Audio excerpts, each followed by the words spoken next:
इस वीडियो में दोस्तों आपको नमस्कार। आप इस वीडियो को शुरू से अंत तक ज़रूर देखिएगा एंड लाइक करिएगा। यहाँ पर देखिएगा, पिछले वीडियो में यहाँ तक छोड़ दिए थे साबित करने के लिए। इस क्वेश्चन का आंसर जानेंगे। साबित करने प्रकाश संश्लेषण अभिक्रिया के लिए क्लोरोफिल आवश्यक क्यों होता है।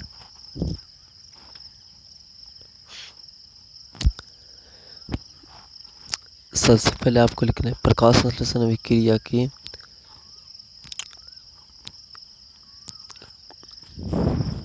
आपको इस बात को प्रमाणित करने के लिए गमला में लगा हुआ पौधा, एक प्रोटॉन का पौधा लेंगे, जिसे 2-3 दिन के लिए अंधेरे कमरे में छोड़ देंगे ताकि वो पौधे के पत्ती है वो स्टार्च रहित हो जाए। तो सबसे पहले आपको क्या करना है, एक प्रोटॉन का पौधा लेना है जिससे आपको 2-3 दिन के लिए अंधेरे में रख देना है, जिसके लिए उत्पत्ति वो स्टार रहित हो जाए। तो उसके बाद आपको क्या करना है, कमरे में लगा पौधों को 3-4 घंटा में धूप में छोड़ देंगे। 3-4 दिन के अंधेरे कमरे छोड़ना है, फिर उसको निकाल करके अंधेरे कमरे में से फिर 3-4 दिन के लिए धूप में छोड़ देंगे। फिर उसके बाद पत्ती को छोड़कर एल्कोहल में घुलनशील कर देंगे। जैसे हम जानते हैं क्लोरोफिल हो तो एल्कोहल में घुलनशील होता है। घुलनशील कहने का मतलब होता है कि जो क्लोरोफिल होता है वह क्लोरोफिल में घुल जाता है। आपके सामने रिवीजन कर रहे हैं, पीछे मैंने बताया थे आपको एक पौधा लेना है जो कि क्रोटन होगा। 3-4 दिन कमरे से निकाल देना है, अंधेरे कमरे में रखना है पहले, फिर निकाल कर 3-4 घंटे घामे में रखना है और उस पौधों के पत्ती को तोड़ लेंगे, तोड़ कर और उसमें उसको हमने गर्म करेंगे अल्कोहल में डालकर। और अल्कोहल में जब डालकर उसको गर्म करेंगे तो वह घुलनशील क्लोरोफिल नहीं था, तो उसका रंग सफ़ेद होगा।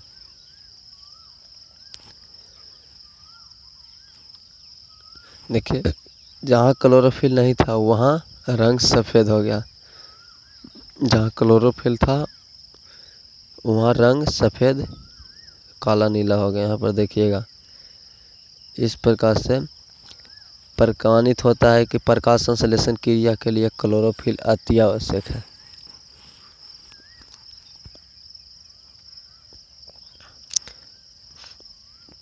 क्लोरोफिल आवश्यक है प्रकाश संश्लेषण की अभिक्रिया के लिए। ऑब्जेक्टिव में पूछेगा दोस्तों कि कौन सा आवश्यक है, तो क्लोरोफिल बहुत सा आवश्यक है।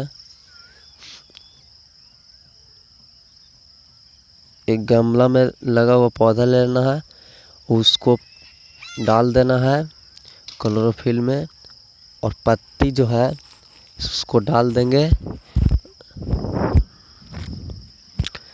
देखिएगा नेक्स्ट प्रयोग, अगला नंबर देखिएगा। क्वेश्चन है कि एक प्रयोग के द्वारा प्रमाणित करें कि प्रकाश संश्लेषण क्रिया में ऑक्सीजन O2 गैस मुक्त होती है।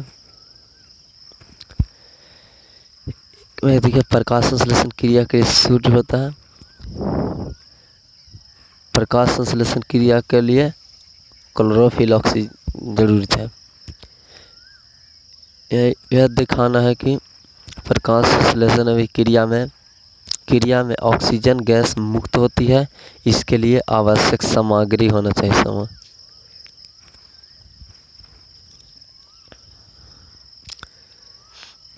पहले आपको सामग्री लेना पड़ेगा प्रयोग करने के लिए, जिसके साथ हम लोग प्रयोग को प्रमाणित करेंगे। सबसे पहला आपको ले लेना है बीकर, दूसरा ना प्रणाली, परखनली, एक जलीय पौधा लेना है जो कि हेड्रिया होगा।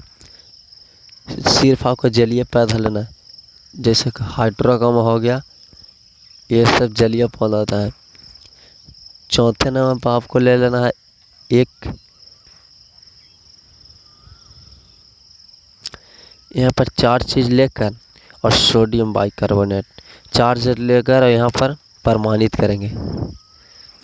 याद करना, प्रकाश संश्लेषण एक जैव रासायनिक प्रक्रिया होती है जिससे पौधा सूर्य के प्रकाश के उपस्थिति में CO2 और जल के उपस्थिति सहयोगी से ग्लूकोज का उत्पन्न होता है।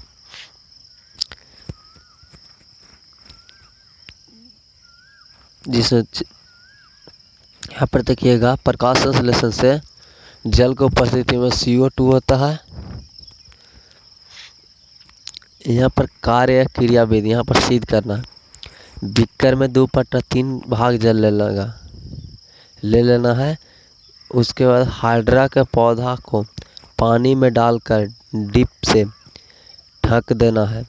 कीप से या डिप से कुछ से एक कीप लेना है। हाइड्रा को पौधा का ढक देंगे। उसके बाद अब कीप को जल से भरा प्रखनली की सहायता से सावधानी पूर्वक ढक देंगे। धूप में छोड़ने के बाद सर्वेक्षण में जांच में पाया गया कि पत्ती से ऑक्सीजन O2 का बुलबुला प्रखनली में दिखाई दे रहा है। तो कहने का मतलब समझिएगा, सबसे पहले क्या करना है कि आपको हाइड्रा का ऑक्सीजन लेना है, पौधा लेना है और उसको ढक करके उसको धूप में छोड़ देना है। बस यही काम करना है। ढक कर छोड़ देंगे और छोड़ने के बाद कुछ देर सर्वेक्षण यहाँ पर जांच पाएंगे कि उस प्रखनली है, उस प्रखनली से ऑक्सीजन बुलबुला जो है से बाहर निकल रहा है। अतः इस प्रयोग से सिद्ध होता है कि प्रकाश संश्लेषण अभिक्रिया में ऑक्सीजन अभिक्रिया मुक्त होता है। अब ध्यान रखिएगा, जब भी आप कोई प्रयोग प्रमाणित करेगा तो आपको यदि ऑक्सीजन नहीं बनाइएगा तो आपको आधे नंबर छोड़ देगा। आपको ऑक्सीजन बनाना है, चित्र दिखाना है, प्रमाणित करना है। यहाँ पर देखिए हम बना दिए हैं, आप बना दीजिएगा ज़रूर। यह प्रखनली है, ऑक्सीजन है, बीकर है या पौधा है, ये सब आपको इस प्रकार आपको देख लेना है। पूरे नंबर दे दिए जाएंगे। चलिए अगले चलते हैं। प्रकाश संश्लेषण की कितनी अवस्थाएं होती है? एक बार फिर से आपको बताते हैं, प्रकाश संश्लेषण जो है ऐसे कितनी अवस्था होती है। आपको ये जो क्वेश्चन है से हर हाल पूछे जाते हैं, कहीं पूछ देता है। बहुत इम्पोर्टेंट क्वेश्चन है। प्रकाश संश्लेषण कितने अवस्थाएं होती है? प्रकाश संश्लेषण के 2 अवस्थाएं होती है, प्रकाशिकीय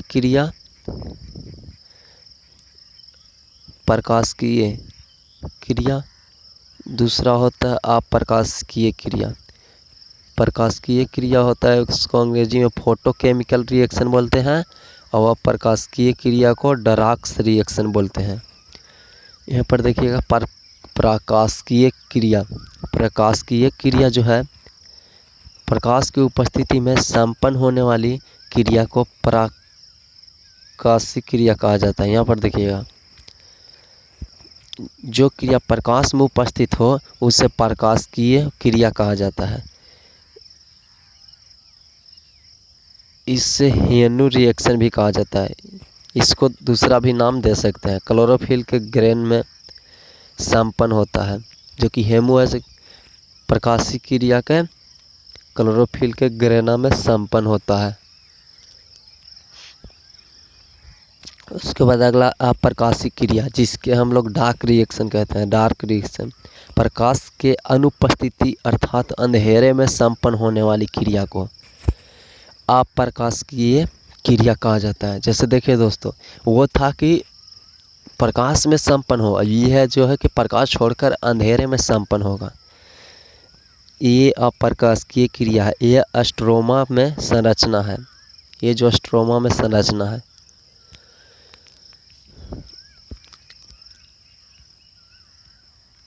यह क्रिया जो स्ट्रोमा में संपन्न होता है।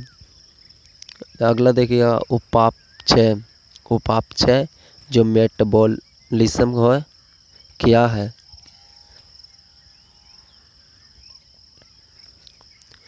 सजीवों के शरीर में संपन्न होने वाली सभी रासायनिक प्रक्रिया को उपापचय कहा जाता है। मुख्यतः उपापचय 2 प्रकार का होता है, उपपचय, अपपचय। उपपचय, अपपचय। पहला उपापचय होता है, इससे अणु जुटता है। उपापचय होता है जिसमें अणु जुटता है, और अपपचय होता है जिसमें अणु टूटता है। ध्यान रखिएगा, एक में टूटता है, एक में जुटता है। उपचय अपचय का परिभाषा हो गया। जीव जंतुओं में पोषण, जंतुओं में पोषण पढ़ना है। यह टॉपिक बहुत ज़्यादा इम्पोर्टेंट है, इसलिए हम लोग जंतुओं में पोषण अगले वीडियो में देखेंगे। यहाँ पर सारे क्वेश्चन जितने भी कराएं आप पूरे ध्यान से देखिएगा, और आप इस क्वेश्चन को नोट्स बना कर रखिए और याद करिए। आपको इससे गैस क्वेश्चन में से आपको पूछा जाता है। आप इस वीडियो को अच्छा लगा होगा तो लाइक एंड सब्सक्राइब करिएगा, और दोस्तों के पास शेयर करिएगा, और जो इस चैनल पर नए हैं सब्सक्राइब कर लीजिएगा। ख़त्म करते हैं इस वीडियो को। जय हिंद, जय भारत।